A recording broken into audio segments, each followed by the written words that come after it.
உங்களுடைய இருதயத்துக்குள்ள சில வேண்டுதல் இருக்குது. எனக்கு என் குடும்பத்தில் இது நடக்கணும், வேலையில் இது நடக்கணும், ஊழியத்தில் இது வாய்க்கணும், பிள்ளைகள் காரியத்தில் இதை நடக்கணும், ஐயோ இந்த காரியம் ஜெயமாகணும்.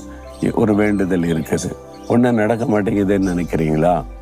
ஆண்டவர் என்ன சொல்றாருன்னா, உன் இருதயத்தின் வேண்டுதல்கள் உனக்கு அருளப்படும். என் மகனே மகளே, உன் வேண்டுதலை நான் அருளி செய்வேன். ஆனால் நீ ஒன்று செய்யணும். கர்த்தரிடத்தில் மன மகிழ்ச்சியா இருக்கணும், இயேசுக்குள்ள சந்தோஷமா இருக்கணும்.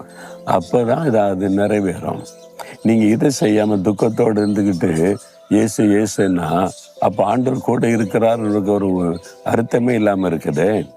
நீங்க மன மகிழ்ச்சியா இருக்கணுமா? சந்தோஷமா இருக்கும்போது எதை வெளிப்படுத்துறீங்க தெரியுமா? விசுவாசத்தை வெளிப்படுத்துறீங்க.